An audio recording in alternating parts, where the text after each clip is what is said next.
Welterweight. Miguel Iturrate back here with the Wage Rage for the Cage Rage podcast, and I'm joined by Devin Miller, and that means we're looking at the UFC and the MMA world for odds this weekend. We've got the UFC at the INTRUST Bank Arena in Wichita, Kansas.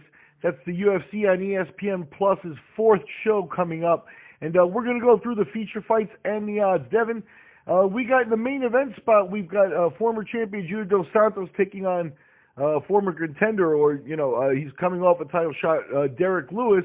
But let's start at the other end of the book here. We have heavyweights with the return of Ben Rothwell, and then he's facing veteran Blagoy Ivanov. Ivanov coming in at a minus 130 favorite, and Rothwell at plus 110. How do you see that fight? I'm going to go with the dog pick here. When Rothwell hasn't fought since 2016, but when you look at Rothwell's record, he's a veteran. He's a very big heavyweight. I think he cuts down to 265.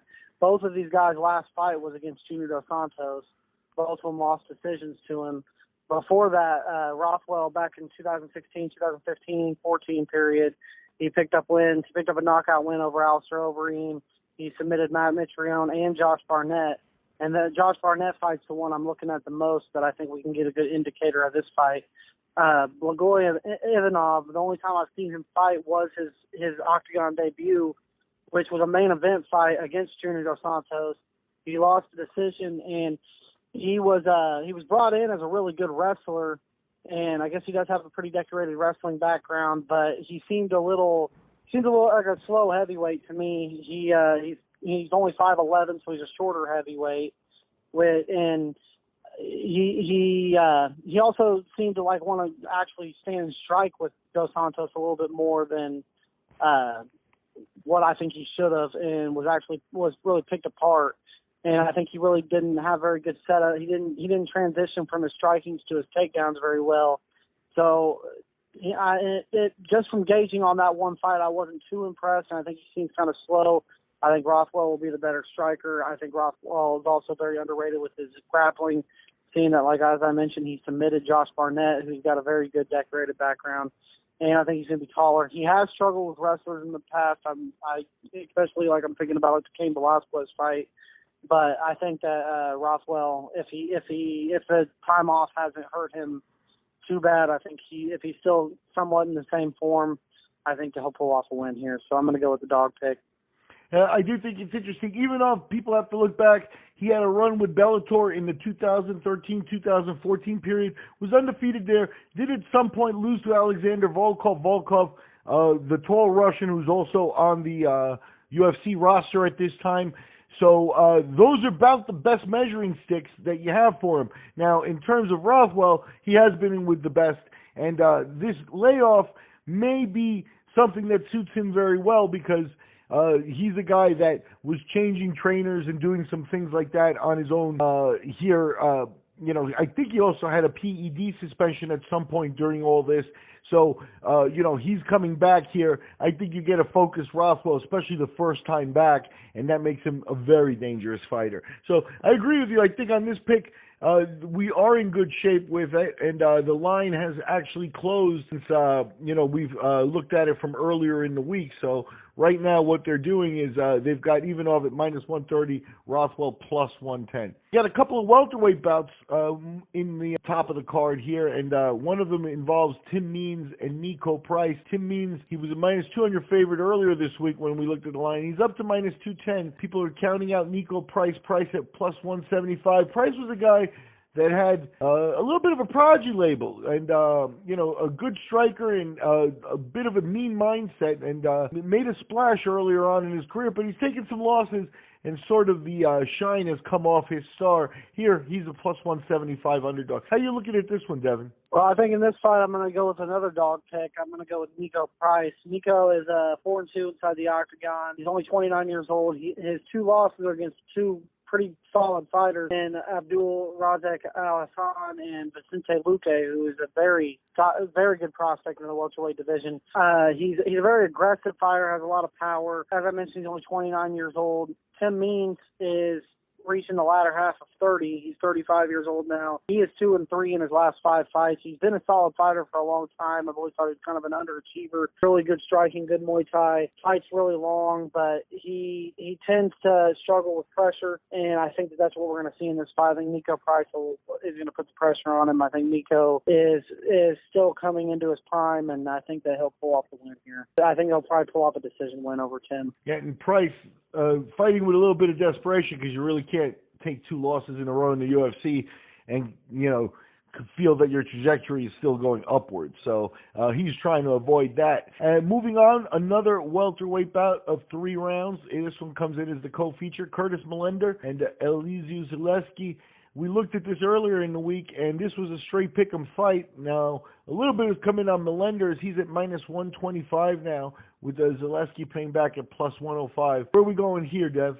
You did say that Zaleski is the underdog, right? Yeah, it's a +105 underdog, so it's not a wide underdog, but you'll win more money than you bet, basically. Okay, well, with this being the co-feature of the night, I definitely think that the UFC is bringing both these guys in to give them a showcase against each other. One of them is going to fall back probably out of the top 15 rankings, and one of them I think is going to have a number next to their name after this fight. I think both of these guys are very good potential prospects, potential top 10 fighters in this already very stacked welterweight division. When you look at Zaleski, he lost his octagon debut back in 2015 against Nicholas Dalby, but then went on to win 6 fights, and he's on a 6-fight win streak. 3 of those wins being by decision. And when you look at Millender, he's 3-0 inside the octagon. And just from what I've seen from these fighters, Millender seems very, very like a very strong fighter, and he doesn't really make too many mistakes. Keeps distance really well. Zaleski's much more of a risk taker, throws a lot of different techniques. Millender, I think the issue that I have seen with him is that he doesn't throw too many combinations, and he doesn't really go for the finish too often. I think that Zaleski, I think the difference in this fight will be Zaleski's willingness to really push the pace and take some risk. And I don't think that he's going to be able to just be out wrestled now and just dominated on the mat or anything. So I'm going to go with Elizeu Zaleski to pull off this win. I think this will be a breakout performance for him. He's only 32 years old. I think this will be his 7th win in a row, and I think that after this, he'll probably be looking at a potential top 10 contender fight for this fight. And that leaves us with the main event. We're back in the heavyweight division. The 5 rounds in the heavyweight division. You got Junior Dos Santos. He's a favorite at -220. He's the former champion. He's taking on Derrick Lewis. Derrick Lewis at +180. Derrick Lewis coming off a recent title shot. He took a loss there, and he's the guy who's taken some punishment and some wins, pulled out some wins with his big punches, has sort of been relying on just that big punch at times. Is he ready for Junior Dos Santos? Well, Derrick Lewis sometimes gets this reputation as being kind of like a clown show, and that people just look at him like he's just all heart, no skill. And that's somewhat warranted, but keep in mind he does have an 11-4 UFC record, so he is a veteran inside this heavyweight division that has pulled off a lot of wins. And Junior Dos Santos is obviously the former UFC heavyweight champion, been in there with a lot of great guys. And Dos Santos had those brutal wars in the rematch and then the trilogy fight with Cain Velasquez, and he took knockout losses to Overeem and Stipe, and had a lot of people assuming that he was on his way out in his career. The thing that when I look at this fight, the fight that sticks out in my mind as a good indicator of what this fight could be like was actually Derrick Lewis's fight with Mark Hunt back in 2017. And Derrick Lewis apparently did have some back issues in that fight, but I don't think that matters because the same thing we've seen with him, even in his wins, even in his comeback win against Alexander Volkov, who was doing a lot of the same things that Mark Hunt was doing, is Derrick Lewis is somebody that just really hasn't evolved. And it's not that I don't like Derrick Lewis as a person. I think he's an entertaining guy, but as a fighter, he's not somebody that's really seeming to evolve his game, and he still has the same problems, which is his fundamentals are just terrible. He has no footwork. He doesn't throw combinations. He just kind of tries to play possum and try to crack you with big shots. His wrestling isn't very good. He's not good at getting off his back, and he doesn't attack the body. He doesn't throw throw combinations. He doesn't mix up his shots. And the only division that you can pull off this kind of style with very little technical ability is in the heavyweight division because of the power. So that is the X factor in this fight,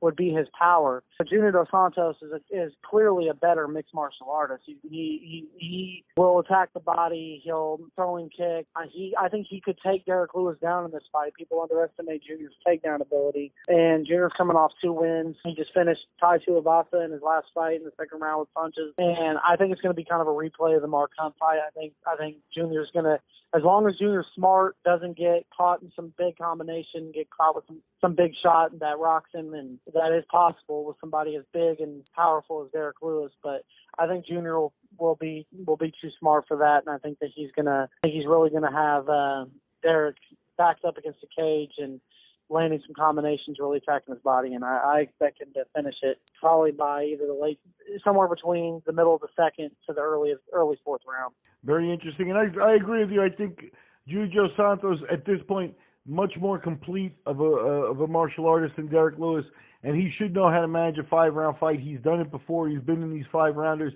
but that does mean he has to fight 25 rounds, not get hit. And, I'd rather 25 minutes and not get hit. And that is, something that Derrick Lewis has based his career on, as you pointed out. So we'll see. The odds right now, Dos Santos at -220. That's the only favorite that Devin's picking on this 4-fight wage range right here. We've been looking at the INTRUST Bank Arena UFC card, UFC on ESPN +4 this Saturday, March 9th.